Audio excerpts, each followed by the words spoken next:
Welcome to the channel Is Islam True? Today, we will look at this kind of analysis or commentary that is done about Muslims, that Muslims somehow want to implement a strict form of Sharia law in their countries, even in countries where they are in minority, that they somehow seek to achieve that goal. And what is meant by what the goal of this kind of commentary is to demonize Muslims by saying that Muslims, they want to have this sort of system in place whereby they can oppress not only their own people but also non-Muslims.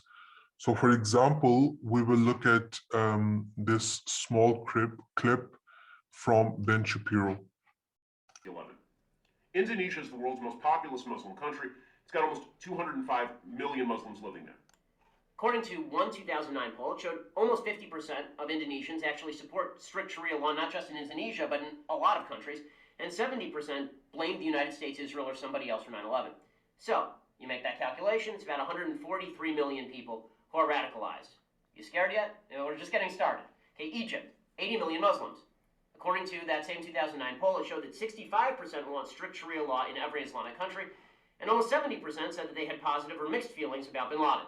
So as we can see here, basically he's kind of citing this poll, and the goal that he wants to achieve is that, when this kind of question is asked to Muslims, that would you like to have Sharia law in your country? Of course, Muslims who believe that Sharia law is a divine law, they would say yes. But then the way it is presented here by Ben Shapiro or in front of Western audience is that they want the same kind of Sharia law that is sometimes implemented by these extremist groups. But that is not the case.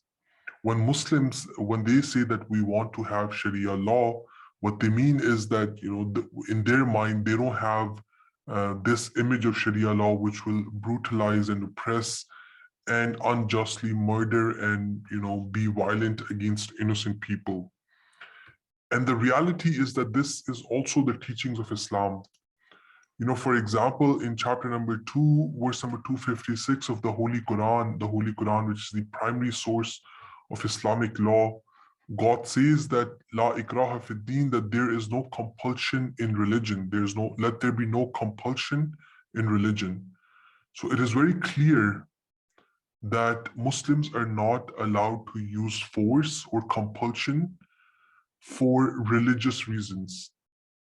You cannot, Muslims are not supposed to, they're not allowed to, as per Islamic law, as per Sharia that Ben Shapiro is talking about here, they're not allowed to use force or compulsion in order to attain religious goals.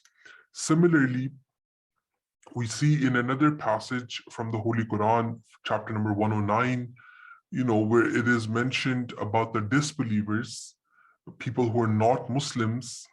It is mentioned that say to the disbelievers that you do not worship what I worship, and I do not worship what you worship.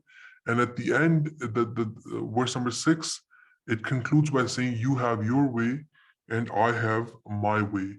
So this is the reality of Islamic teachings. This is the conduct that Muslims seek to live by or should live by. Of course, not denying that there are lapses and there are mistakes that are committed by Muslims, but that should not be generalized for all Muslims. And the reality is that Ben Shapiro, for example, he talked about Egypt in this clip that we just watched. And if he had studied the history of Egypt, he would know about Coptic Christians, for example. These are Christians, millions of them living in Egypt since the inception of Islam or since Islam came to Egypt, and yet continuously they live there. Even though Muslims are in majority, they have lived there and they have been successful there, and they have not been forced to change their religion or anything like that. Similarly, when we look at the history of India, for example, just giving a few examples from history, Muslims ruled here for over 500 years, yet at that time it was a Hindu majority country. continues to be a Hindu majority country. If Muslims wanted to impose their Sharia law, if that was the goal of Islam, then why, even though this country was under Muslim rule for 500 years, all the Hindus, they were under the rule of Muslim kings, yet that was not done.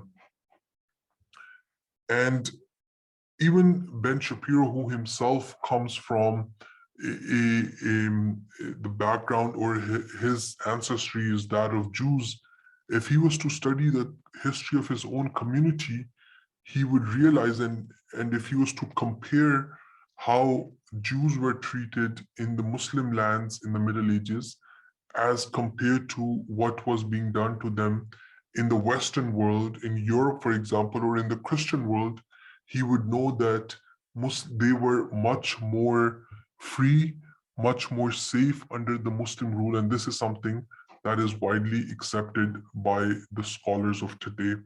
Lastly, I present the example of Prophet Muhammad, peace be upon him.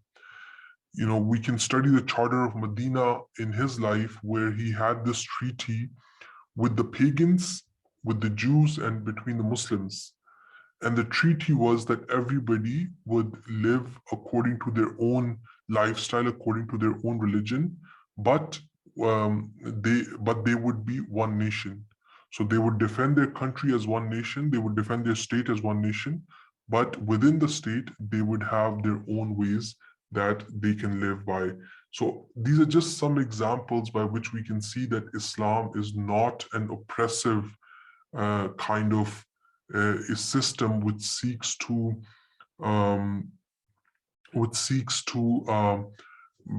unjustly oppress people and be violent towards people. And this is not something that should be generalized towards all Muslims, as Ben Shapiro seems to be doing in this video.